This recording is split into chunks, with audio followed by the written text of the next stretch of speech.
He was humiliated in front of the world by his ex-wife. But when he showed up at her wedding with twins, everything she built came crashing down. The champagne glass shattered against the marble floor. Everyone stopped talking. The string quartet fell silent. What's the use of a man who can't give his wife a child? It's been 6 years, Elias. Do you know what people say about me? About us? They call me the woman married to a broken man. Celine, please not here again. The room erupted. Some guests gasped. Others looked away. But the cameras, there were always cameras in Edenvale, caught everything. And by morning, Elias Monroe couldn't believe his eyes. Everything was ruined. The headlines screamed across every tabloid and gossip site. Impotent husband of fashion icon Celine Monroe dumped after 6 childless years. His face was everywhere. On billboards, his architecture firm, once thriving, went silent. His phone stopped ringing. 3 weeks later, the divorce papers arrived. Celine wanted nothing from him. No money, no property, just his name erased from her life as quickly as possible. Sign them. Mrs. Monroe is being generous. She could drag this through the courts and make it much worse for you. Worse? Elias thought bitterly. How could it possibly get worse? But he signed. That night, he packed a single suitcase and left Edenvale forever. Or so he thought. Damon's apartment smelled like old coffee and antiseptic. His childhood friend had become a medical researcher, and his walls were covered with charts and certificates that Elias couldn't understand. Bro, you look terrible. Dude, I feel terrible. Yeah, I understand. Have you eaten? For 2 months, he stayed in that cramped apartment, barely speaking, barely existing. Until one morning, Damon came home with a serious look on his face. Bro, I made you an appointment at the fertility clinic. What? Why? Because you need to know the truth, Elias. For yourself. The test took 20 minutes. The results took 3 days. When Damon called him into his office, Elias knew something was wrong or right by the look on his friend's face. You're perfectly fertile. Actually, your numbers are excellent. That's impossible, bro. Celine said... Celine lied. I shouldn't have done this. I could lose my license. But I pulled her medical records from when she was 23. The words blurred together. Abortion, complications, scarring, extremely low probability of natural conception. She knew about this all along? Yes, bro, she always knew. The betrayal cut deeper than anything he'd felt before. Celine hadn't just left him. She'd destroyed him to hide her own secret. She'd let the world call him broken, impotent, Less than a man, all to protect her perfect image. That night, Elias didn't scream. He didn't break things. He just sat in the dark and wept until there was nothing left inside him. Then he made a decision. He wouldn't seek revenge. He wouldn't expose her. He would simply disappear and rebuild his life somewhere far away from the poison of Edenvale's elite circles. 3 years later, Verona Hills was nothing like Edenvale. It was smaller, quieter, real. People here didn't care about designer labels or social media followers. They cared about community, about helping each other, about building something that mattered.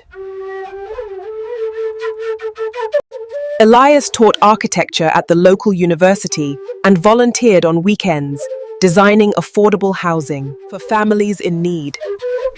The work was humble, but it filled something in him that fame never had. That's where he met Ava. She was a journalist covering his housing project, a widow with a 7-year-old daughter named Lily. Her questions were sharp but kind. Her smile was careful but genuine. You're not from here, are you? Is it that obvious? You have that look. Like you're running from something. Yeah. Or perhaps running towards something? They started with coffee, then dinners, then long walks Where Lily would run ahead, collecting leaves and rocks, while Ava and Elias talked about everything and nothing.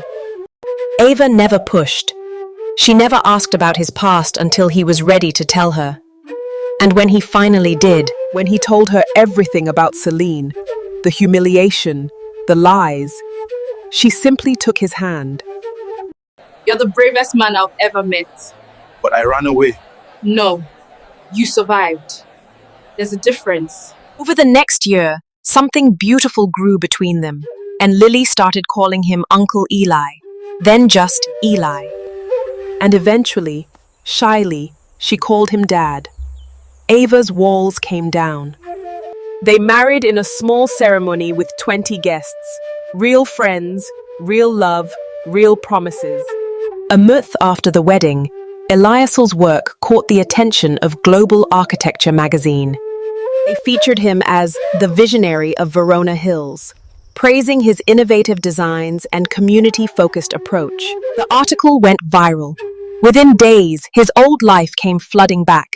His inbox exploded with interview requests. Former colleagues who'd abandoned him suddenly wanted to reconnect.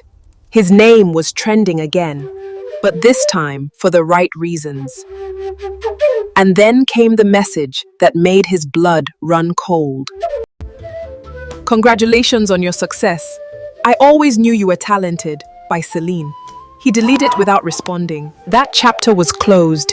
He had moved on, but 2 months later, something happened that would reopen That chapter in the most unexpected way. Ava told him she was pregnant. Twins, the doctor said, beaming at the ultrasound screen. Elias couldn't speak. He just held Ava's hand and stared at the two tiny forms on the screen. Two perfect, healthy babies. The babies that proved every lie Celine had ever told about him was false. He wept. This time with joy so overwhelming it felt like redemption. When the twins were born, A boy and a girl. The local news covered the story. Then a blogger picked it up. Then it spread to social media. And suddenly, everyone who had mocked Elias 3 years ago was talking about him again. The man she called impotent is now a father of twins. the irony wasn't lost on anyone, least of all Celine. The invitation arrived 6 months later on expensive cardstock with gold embossing. Miss Celine Cross and Mr. Dorian Ashford request the honor of your presence at their wedding. Ava found it on the kitchen counter while feeding the twins their breakfast. Is this from her? Why would she invite you to her wedding? Calm down, babe. Look, she wants to show everyone she's moved on, that she's won, that she's living her best life while I'm wherever she thinks I am. She doesn't know about us. About them? She knows I remarried, but I don't think she knows about the children. We've kept our lives pretty private. Are you going? Yes, but not for the reason she thinks. What's the reason? Closure. For both of us. The wedding was everything Celine had ever dreamed of. Cathedral ceilings, crystal chandeliers, imported flowers from 3 countries, 500 guests in designer clothes, cameras everywhere, influencers live streaming to millions, a celebrity violinist, a cake that cost more than most people's cars. Celine's fashion empire had exploded over the past 3 years. She was now one of the most famous designers in the world. This wedding wasn't just a celebration. It was a brand event, a spectacle, a statement. She stood in the bridal suite, adjusting her custom gown, a masterpiece of silk and diamonds that had taken 6 months to create. Her mother fussed over her veil. Her bridesmaids took selfies. Is he here? Who? Your ex-husband, I saw his name on the guest list. If he comes, he comes. It doesn't matter. This is my day. But it did matter. She'd invited Elias specifically because she wanted him to see what he'd lost. She wanted him to witness her triumph, her success, her perfect new life with a man who was everything Elias wasn't. Wealthy, connected, powerful. Downstairs, the ceremony was about to begin. Guests filled the pews. The orchestra played. Dorian stood at the altar, confident and handsome in his custom tuxedo. Everything was perfect. Then the doors opened. A black limousine pulled up outside. Every head turned. Cameras swiveled toward the entrance. Elias stepped out first, wearing a simple but perfectly tailored charcoal suit. He looked healthy, confident, at peace. Then he turned and offered his hand to someone inside the car. Ava emerged, radiant in an elegant cream dress that hugged her post-baby figure beautifully. And then Elias reached back into the limousine and lifted out two toddlers, a boy in a tiny suit and a girl in a white dress. Their faces bright with curiosity and joy. The crowd fell completely silent.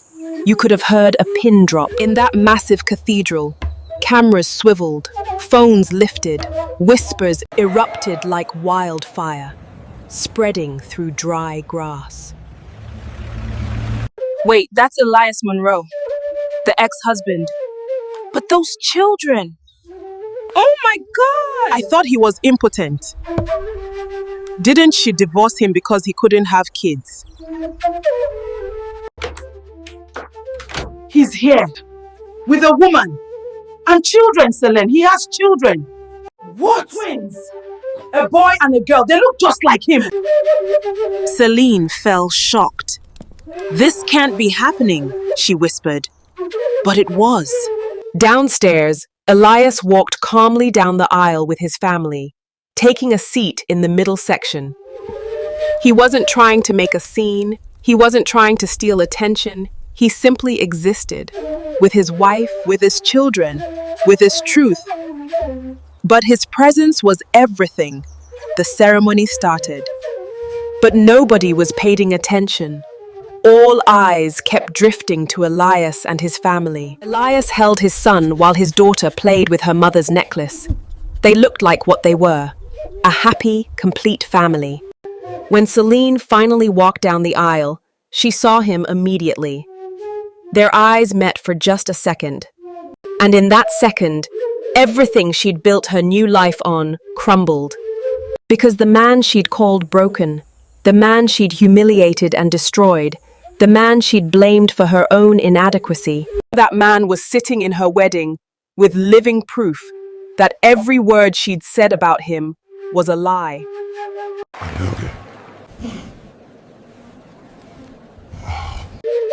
The priest began the ceremony, but the whispers continued. Phones buzzed. A reporter in the third row couldn't help himself. "Mr. Monroe," he called out. Is it true you and Miss Cross divorced because of infertility issues? The truth always finds its way home. That's when everything fell apart. The giant screens meant to display romantic wedding photos Suddenly filled with images from social media. Old headlines about Elias next to new photos of him with his twins. Someone in the tech booth had clearly made a choice. The contrast was devastating. Celine stumbled backward. Her veil slipped. A bridesmaid caught her arm. What is he talking about? Celine, what is he talking about? I can explain. Explain what? You told me he was the problem. You said he was the reason you couldn't have children. But he has children. He has twins. Which means you lied about everything. The cathedral erupted. Reporters rushed forward. Guests pulled out their phones, filming everything. Security tried to restore order but couldn't. Dorian ripped off his boutonniere. I'm not marrying a liar, He announced loudly. Then he turned and walked straight out of the cathedral, his family and groomsmen following. Celine collapsed onto the altar steps, her designer gown pooling around her like a white puddle. She buried her face in her hands and sobbed, while 500 people watched and recorded. The footage went viral within 10 minutes. By the end of the day, Celine Monroe wedding disaster was trending worldwide. Think pieces appeared. Her brand partners started calling emergency meetings. Sponsors began dropping her. The empire she'd built on lies was crumbling, live, in real time, for the whole world to see. Elias quietly gathered his family and left through a side door before the chaos could touch them. 3 weeks later, Celine appeared at Elias's office in Verona Hills. She looked nothing like the woman from the wedding or the woman from their marriage. No makeup, simple jeans and a sweater. I came to apologize. I destroyed you to save myself. I was so afraid of losing everything. My career, my reputation, my mother's approval. That I made you the villain. I blamed you for my own failure. And I'm sorry. I'm so sorry. Elias was quiet for a long moment, watching her. Once he would have done anything to hear these words, but now they just made him sad. I forgave you long before you came here. But forgiveness doesn't mean return. It doesn't mean we can go back. I know. I just needed you to know that you were right. About everything. About what matters. About what real love looks like.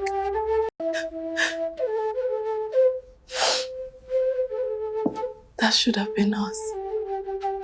No, that would have been built on lies. This is built on truth. That's the difference. Celine, I hope you find your peace. I really do. You already found yours. That's punishment enough. 2 years passed. Elias's architecture firm expanded to 3 cities, focusing on affordable housing and sustainable design.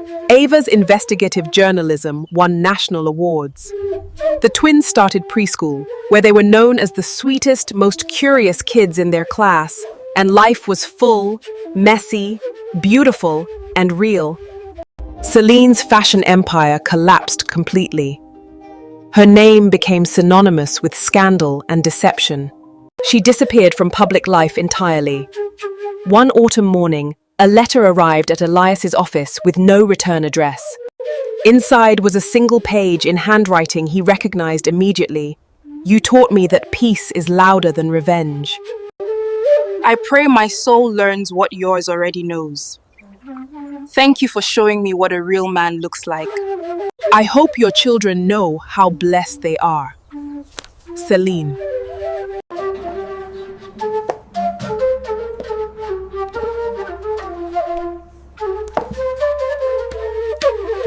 The man the world once called impotent had become the richest man alive. Not in money, not in fame, but in the currency that actually matters: love, family, truth, peace. And that was worth more than anything Celine's world could ever offer. What's a lie someone told about you that eventually revealed itself as false? Share your story below. Your truth might help someone else who's going through the same thing. And if this story moved you, share it with someone who needs to remember. Your value isn't determined by people who don't see it. Hit that like button and follow for more stories that prove the truth always wins in the end.